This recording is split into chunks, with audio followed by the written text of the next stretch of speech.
Forget the weak takes, the safe takes, the predictions that won't make you look silly. No, it's time for truly bold predictions, and not just any kind of bold predictions. These are the types of fantasy takes that can only be coaxed out via a super special truth serum. I rounded up 26 of the best fantasy analysts and best ball players across the space, and I told them to stop what they're doing, drink this truth juice, and then share with us their deepest, darkest secret about the 2025 football season that they otherwise would be too scared to share publicly.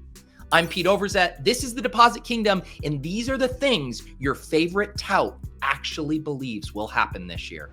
We got 27 truth serum takes to get to, and we are going to count down from number 27 all the way down to number 1. To kick things off, we're starting with ETR wonderkind Jack Miller, who immediately pissed me off with this take, considering this QB is one of my most drafted. My truth serum isn't that hot of a take, but it's pushing back on the idea that Bryce Young suddenly became a good NFL quarterback over the second half of last year. Once he was reinserted into the starting lineup in Week 8, he averaged 6.6 yards per attempt. The only reason people are talking about him as if he took a big leap forward is because he had 15 pass touchdowns in 10 games and 5 rushing touchdowns in those 10 games as well. Even after the Panthers bye, he was only at 6.9 yards per attempt, and he was below average in EPA per play as well. It was technically a step forward because for the first year of his career, he was literally the worst quarterback in NFL history, but he was still solidly a below average quarterback over the second half of last year, and I think it's overstated how much he improved. All right, Jack, we get it. You hate Bryce Young. You hate fun. No wonder you get along so well with Leone. Next up, we have a truth serum take from the queen of waivers and leg ups dynasty maven. It's Steph Miler. Steph Miler, aka Super Shorty, aka PeterOverzet's official best ball grader here, and I just took a giant sip of truth serum. I am addicted to drafting Cowboys running backs. Last year, Rico Dowdle was my highest drafted player, and this year, my Cowboy choice is a little bit grosser. Miles Sanders. Not only can I not stop drafting Miles Sanders, but I believe that he could lead the Cowboys backfield this year. Now listen, that's not saying much. My argument isn't that Sanders is good, but rather Javonte Williams was one of the most inefficient backs last year, hasn't run for 90 yards in a single game since 2021, despite being in a situation with ample opportunity on the Broncos last year. The Cowboys only spent a 5th-round draft pick on Jaden Blue, who's arguably more of a pass catcher than a running back, and a 7th-round pick on Phil Maffa, whose prospect profile is uninspiring at best. Miles Sanders right now has an underdog ADP of 198.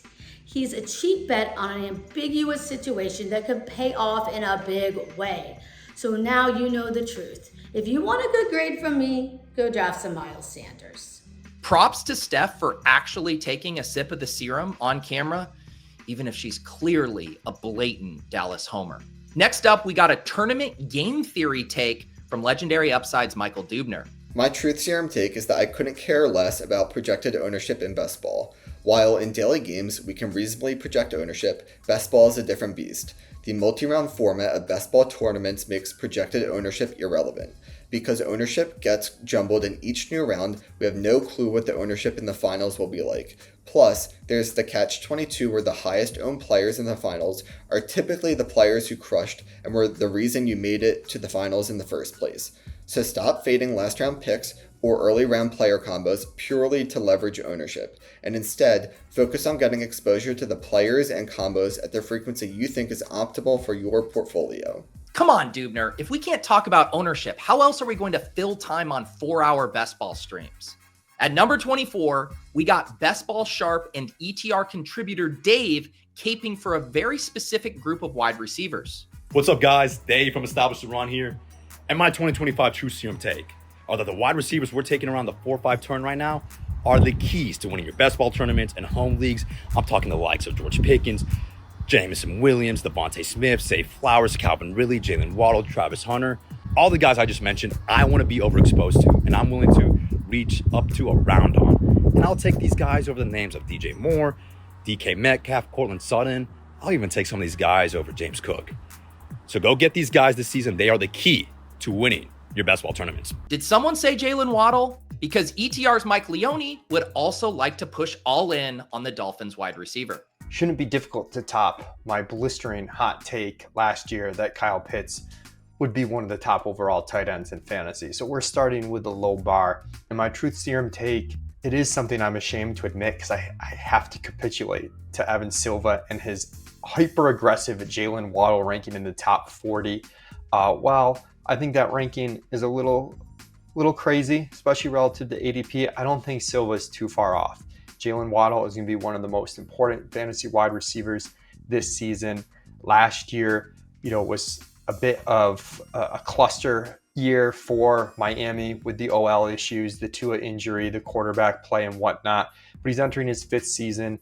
He's still only 26 years old. And if you look at his first 3 seasons in the NFL, year 1 as a rookie comes out 140 targets, over 100 catches. Year 2, we see the elite efficiency going for over 1,300 yards, over 18 yards per catch. In year 3 in 2023, he was actually 6th in the entire NFL in our yards per route run data at 2.81 yards. Now, obviously coming off the down year in 2024 is giving you an incredible discount at a player whose ceiling we have not yet fully seen, in my opinion. We know Miami have an insanely high target per route run to both Tyreek Hill and Jalen Waddle, especially with Jonnu Smith being traded. The vibes on Tyreek Hill aren't great right now. Relationship issues with the team, getting a little bit older, unsure on health. So Jalen Waddle is really, one of the targets you should be making and drafting aggressively, even into the 4th round of your fantasy drafts and in all best ball formats. I asked for 30 to 45 second clips, and this guy sends me Casablanca. Classic behavior from a spreadsheet virgin. By the way, make sure you guys are subscribed to the Deposit Kingdom channel so you don't miss any videos.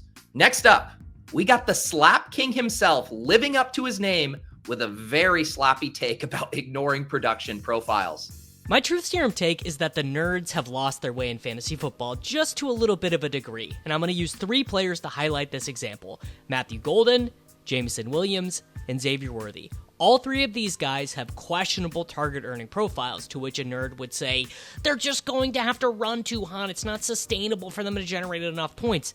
Whereas if you just zoom out on the chart, it's the same sort of logic as why we, fading guys like Barkley, fading guys like Derrick Henry. These guys are outliers, but for a very clear and provable reason.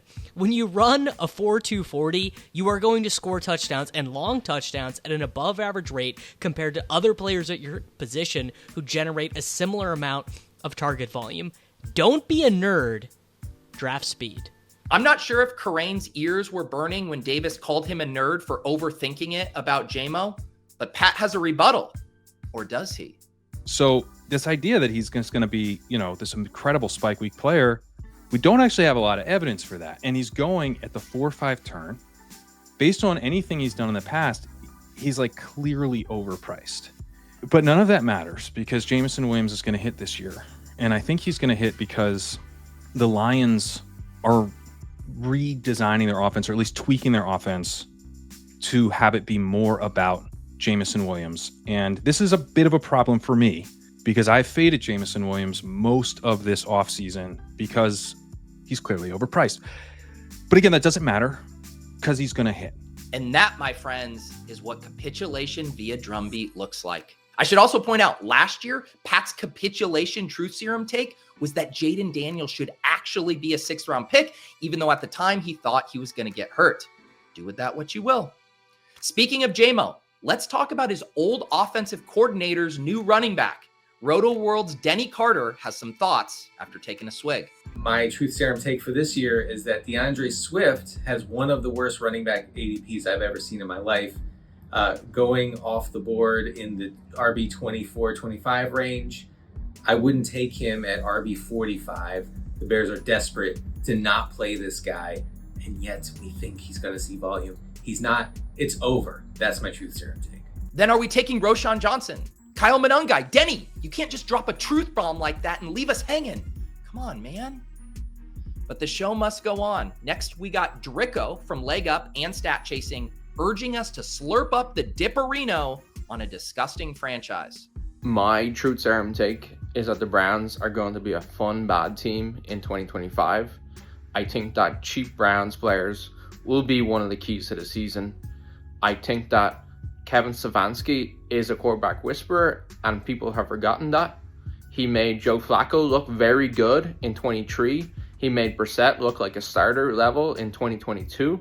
I think that he's going to be able to do that with one of the 4 quarterbacks available in Cleveland this year. It should be no surprise that Drico's stat-chasing co-host Sackreligious from Leg Up also likes an undervalued Cleveland Brown. And let the record show that this Truth Serum take was submitted before it was revealed that Quinshon Judkins wouldn't face charges.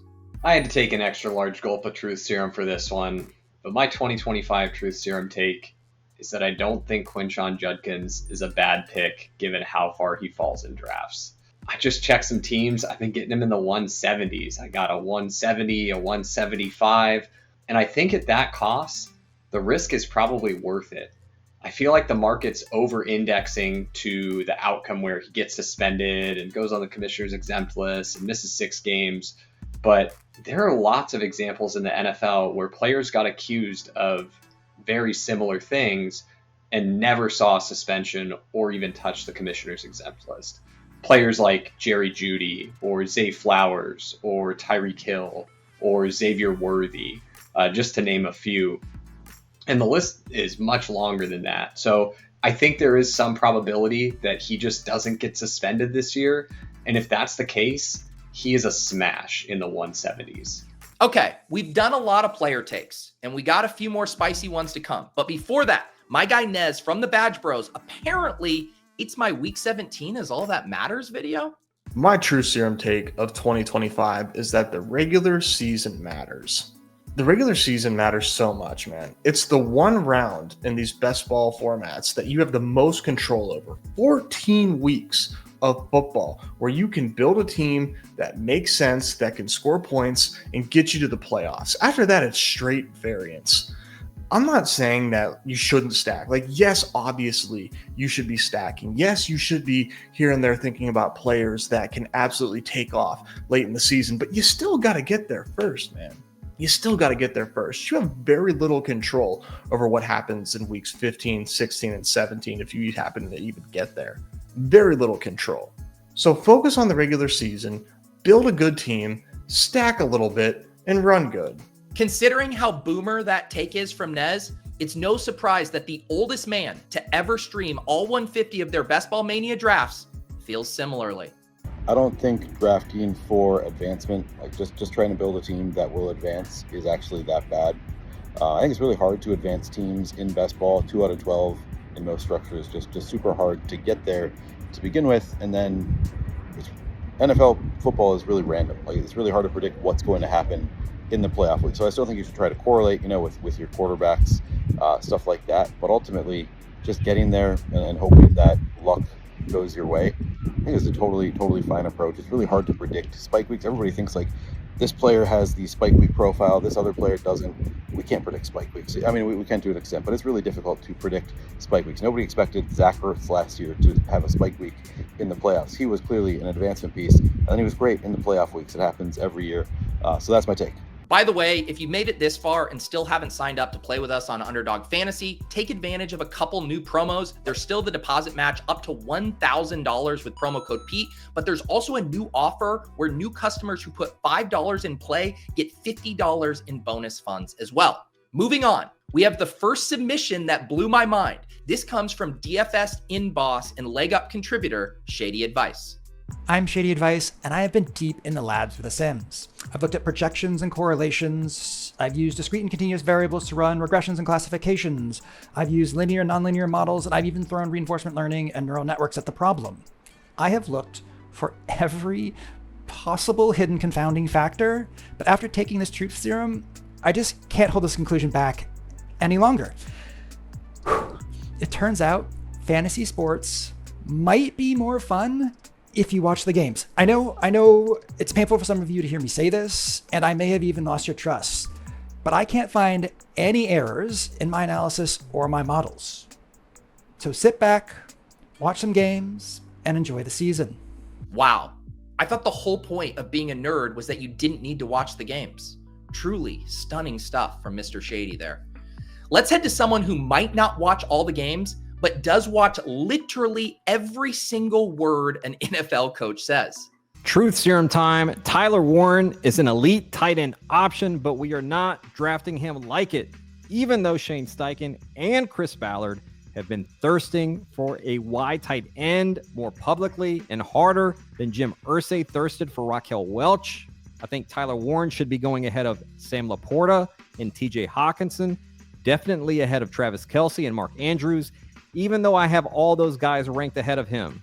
Warren has unbelievable hands, and the Colts have made it clear that he will be a focal point of this offense, but we're all scared of how bad this offense is going to be, how bad the quarterbacks are.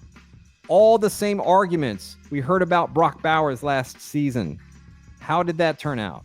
Let the record show that that was submitted even before Daniel Jones was announced as the starter. So kudos there to CoachspeakIndex. However, that isn't even the hottest rookie tight end take we have. Let's head out to my former chess coach, who I think previously won a tournament, but I couldn't confirm, ChessLiam. My truth serum take for 2025 is that Colston Loveland is going to be the tight end 4 after Brock Bowers, Trey McBride, and George Kittle. He goes roughly around tight end 9 in drafts after Sam Laporta, Tyler Warren, Mark Andrews, TJ Hawkinson, Travis Kelce, sometimes Evan Ingram. This is a guy who went top 10 in the real NFL draft. We got the connection with the man who made Sam Laporta a big thing his rookie year. We've seen breakouts from Brock Bowers his rookie year. Coming fresh off that, we have Dalton Kincaid, who had a decent rookie year.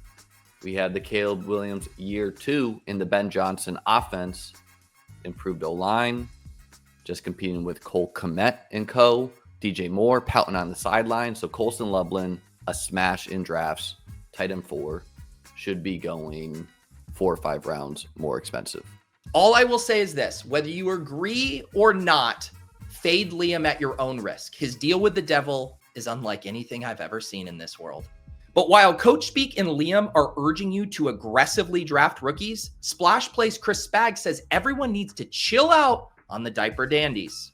If I were to give you guys a 2025 Truth Serum take, and one that cuts the bone of me in particular, as a guy who last year stumped the entire year for rookies, guys like Jaden Daniels, Bucky Irving, Marshawn Lloyd, they can't all be winners. The point being, loved rookies last year, and we saw a lot of other guys hitting too. Brock Bowers, Brian Thomas, Ladd McConkey, they all mattered for winning lineups across best ball, no matter what platform you're playing on. That said, this year, I think the rookie enthusiasm from last year and having those historically great guys is making you guys take rookies too much. And I love guys like Ashton Genty, Omarion Hampton, but really taking Genty over Derrick Henry, Devon Achane, guys who are really projectable. We know have major spike week upside that can win you tournaments. Is that the right move? Going down the list even further is where I think there are even bigger errors, where the enthusiasm for Bashal Tutins, Haj Brooks, DJ Giddens, all these guys who are running backs that might not matter at all, might not get in the field. At least Giddens is an RB2, but should you be taking him over guys like Braylon Allen? Should you be taking him over Austin Eckler, Rashad White as part of your RB room?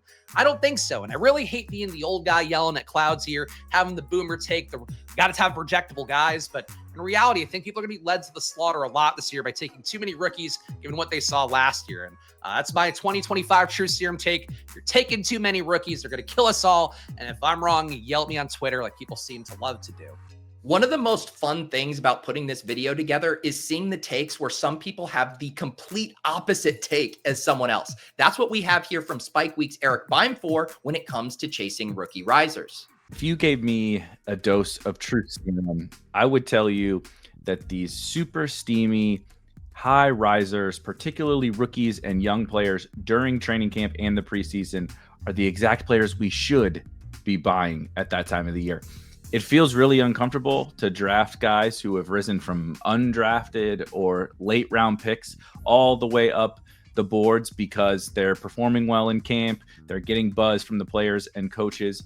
But those are exactly the guys I think that we should be taking. We wait all summer to get the information from training camp, from the coaches, who's performing well, who's climbing the depth chart, which rookies are popping. And then once we get it, we fear chasing those guys because in May you could get them at pick 200. those are exactly the types of players that I think we should be chasing, because those are the players that end up being the biggest league winners, the stars of camp, the breakout rookies and young players that we didn't see coming, the Kyren Williams, the Bucky Irvings, the Brian Thomases, whoever, all these guys that got tons and tons of hype during the summer. We should buy those guys, even though we have to pay a little bit of a premium after the hype comes in. I'm with Erik. I'm aggressively drafting the rookies who have seen their outlook improved, specifically the ones I wasn't drafting at the beginning of the summer, even if it means I'm orfing in drafts like the seal in the Best Ball Bros video. Give me all the Torrey Hortons and Isaac Teslas and Ollie Gordons. It's now or never. Next up, we have one of my video editors and uber best ball contrarian with a truth serum take about running backs. Take it away, Buck. My truth serum take is, what if the second and third round should be mostly running backs? It's the year 2025 and we've got great running backs on high-scoring offenses like I haven't seen in 15 to 20 years. The current NFL meta on both sides of the ball is something that we have seen before, and top-end running back points are not as replaceable by contingent RB bets as they have been in the past decade. We often talk about the importance of back-rated production being a reason to target rookies in uncertain situations. What's not often mentioned is that top-end running backs on high-scoring teams have very high weekly ceilings all year, and that includes week 17.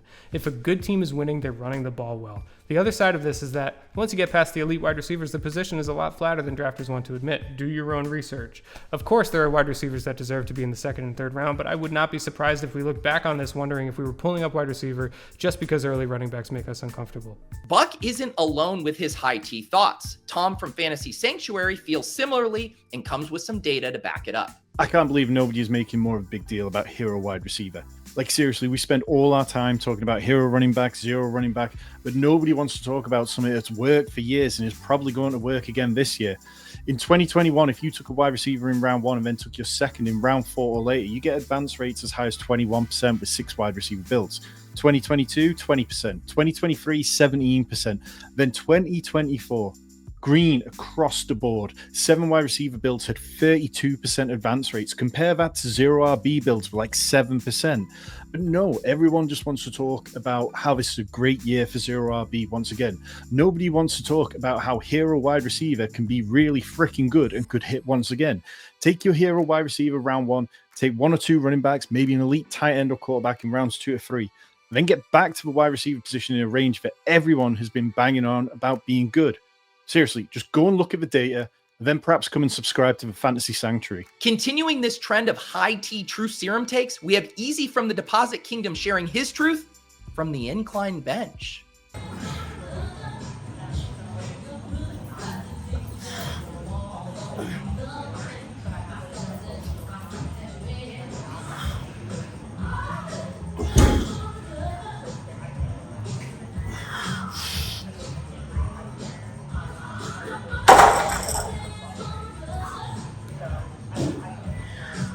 I think people are drafting a little scared, a little too high T. Anchor RB, 0 RB still good. Touchbacks are going out to the 35. Passing is going to be up. Scoring is going to be up. A lot of really good, cheap contingent rookie running backs. Don't give up on it now. Wow, I did not see that coming at the end. Easy becoming a 0 RB bro. I will say, I didn't feel this way all summer, but I'm absolutely loving how the 0 RB builds with elite quarterback and elite tight end look right now. Make sure you check out the video I did with Shawn last week where we drafted a truly extreme 0 RB team. Next up, we go to the other badge bro, John Warner, who has some harsh words for people who go ham on specific players in their portfolio. There is no reason to have extreme ownership thresholds unless you're just trying to big dick screenshots on the internet. That is the only reason. I actually think it is bad practice. I used to think it was a risk tolerance exercise, and I believe that is true when it comes to the daily slates. But over the course of the entirety of a season, you are funneling yourself down one isolated path too thinly in a 14-week followed by 1 week style contest. They play significantly, dense exploitative ownerships play significantly better in the sprint style contest, the marathon style contest, and the eliminator than BBM. But Stealing Signals, Ben Gretch says, not so fast, John Warner and flat exposure bros. Grow some balls and take a stand. The obsession with exposures has made people significantly worse at best ball. I think it's important that you do what's best for the individual build, and too often People use balancing exposures as a scapegoat to build worse teams. I also think people play scared. They're unwilling to full fade players that could make them look stupid publicly because of all the lookup tools that are out there. I think in the end, if you're lucky enough to get a team or a handful of teams through, your exposures are consolidating anyway. So the idea you need to balance this, what if he's the guy you need in round 18 is really just saying you're trying to get really lucky that the one team you get through has that one guy on it that you got a little exposure to, as opposed to maybe taking some real stands on the guys that you think have the best shot to really impact and have them on all your rosters.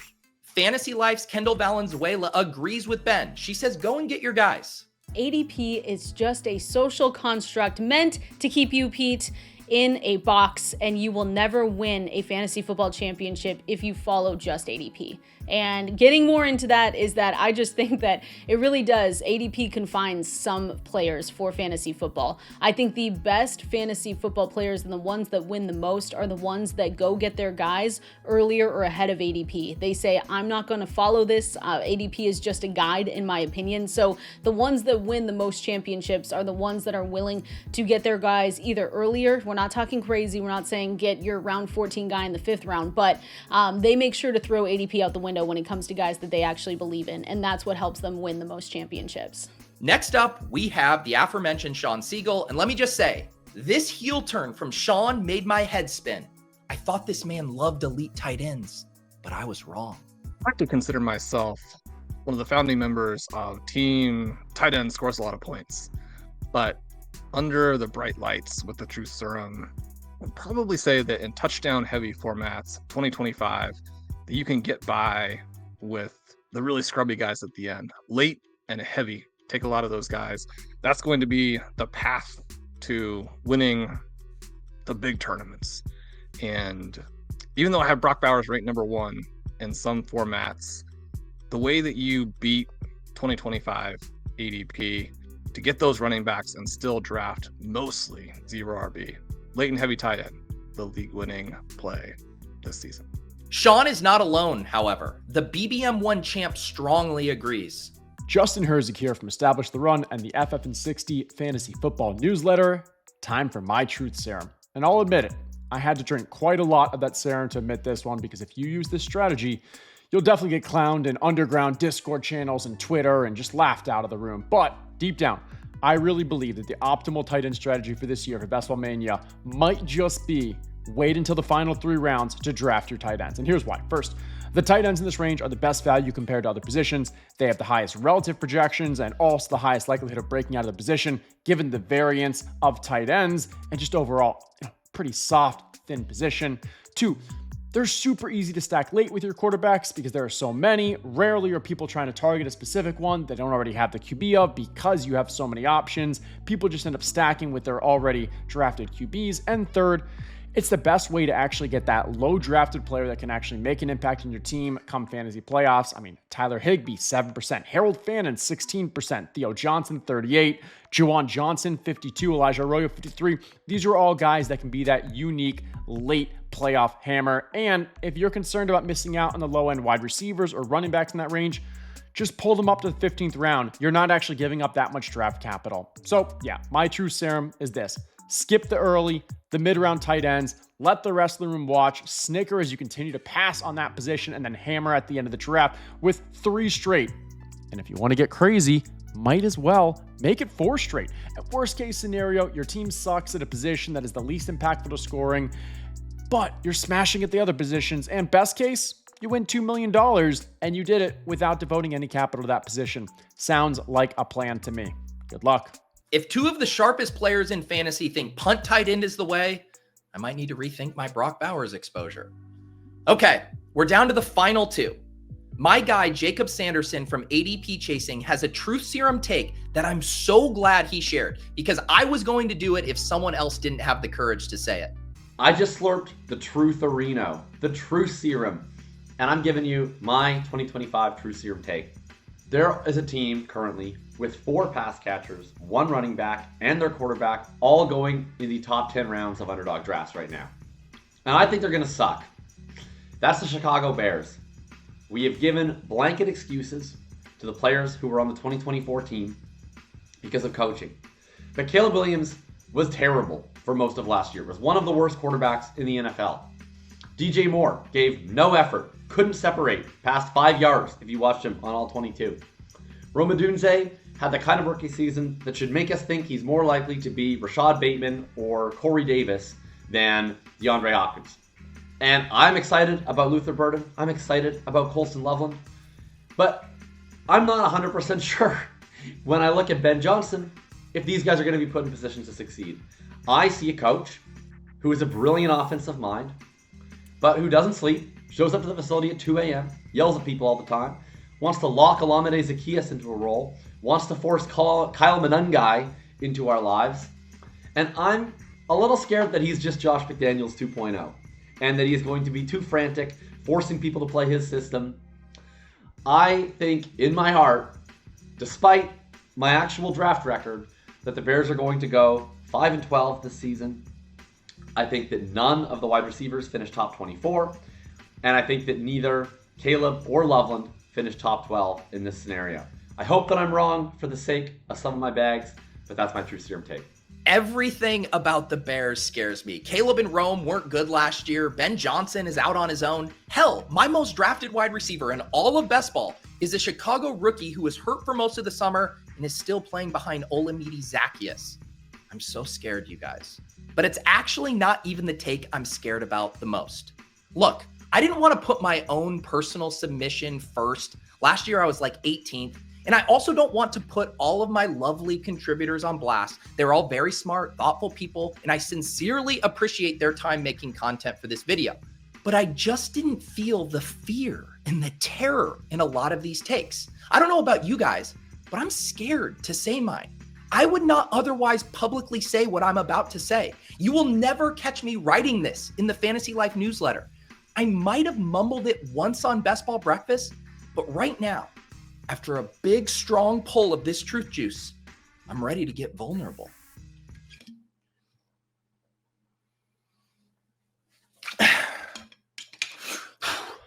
Guys, Ashton Jeanty is going to be a colossal bust. It's Trent Richardson 2.0. The dude went to a Mickey Mouse college. They played on blue turf, for fuck's sake. Pete Carroll is going to love giving Raheem Mostert 12 touches a game. Close your eyes right now. Jeanty's going to rip off a 40-yard run, fall down at the goal line, and Pete Carroll is going to tuck his rock-hard boner into his pants before sending Mostert out onto the field to punch it in. Omarion Hampton, Trevion Henderson, and like 2 other rookie running backs will outscore Jeanty this year. I thought we learned our lesson with round 1 rookies last year with Marvin Harrison, but I guess not. Go with God, Jeanty slaps. You're going to need it.